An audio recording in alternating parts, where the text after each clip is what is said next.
dare un messaggio anche con una commedia romantica è un grande aiuto.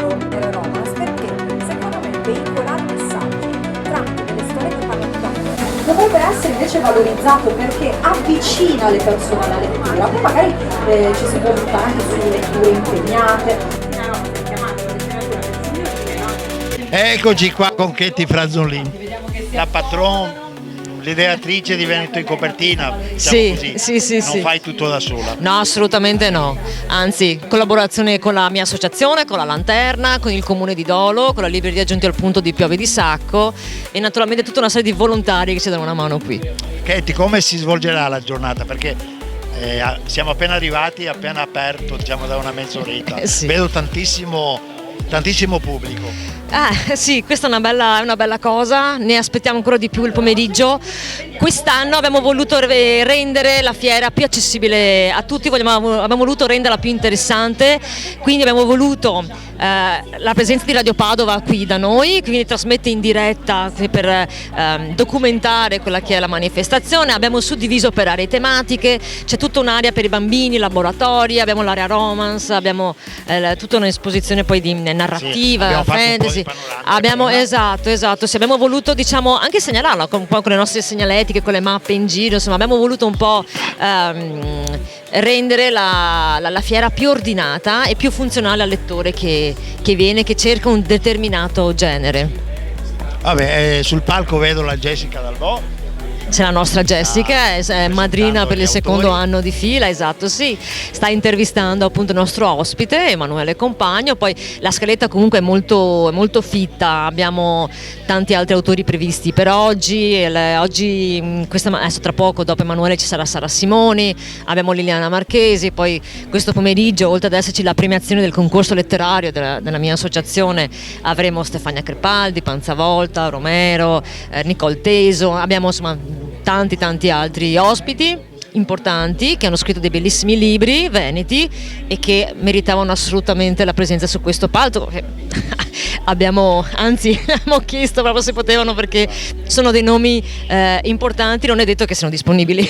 Ecco, ce ne hanno fatta per fortuna. Va bene, allora Katie, noi adesso ci fermiamo, se riusciamo veniamo a fare un giro in serata, così ci racconti assolutamente, così vi racconto un po' com'è andata. Grazie per essere venuti, speriamo di vederci più tardi. Va bene, a più tardi. A più tardi.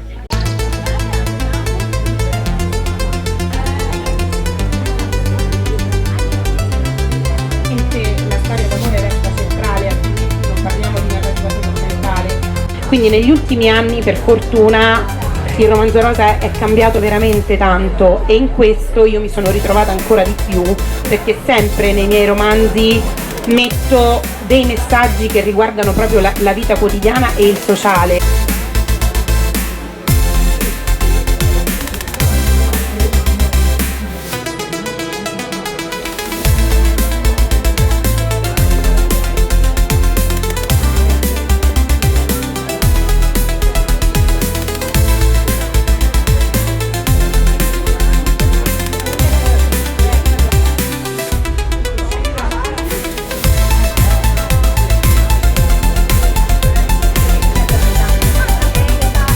Purtroppo gli ultimi fenomeni editoriali molto spesso hanno proposto relazioni non proprio sane, e io cerco di lavorare al contrario con i miei. Niente malesseri, quindi. No, nel senso, un minimo di sofferenza c'è, perché fa parte proprio del canovaccio, no?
già dall'inizio della giornata abbiamo parlato dell'importanza della comunicazione. Il protagonista del tuo libro si mette tante domande, quindi aiutarmi noi a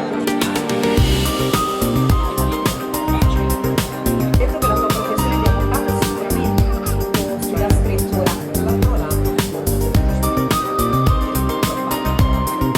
Quindi in Chicago hai proprio trovato la cornice perfetta, quella che voleva essere la tua storia. Sì, sì. Poi tu ti sei dedicato molto alla scrittura negli anni, tant'è che hai scritto anche altri libri come Destino Comune, da Felice Maniero a Matteo Vanzan. Esatto. E anche qui sicuramente la cronaca. Gucci ebbe un grande successo negli Stati Uniti e il marchio ancora oggi è molto, molto importante lì. E quindi ho deciso di prendere una città che fosse al centro di questo mondo, che diventa il centro del mondo.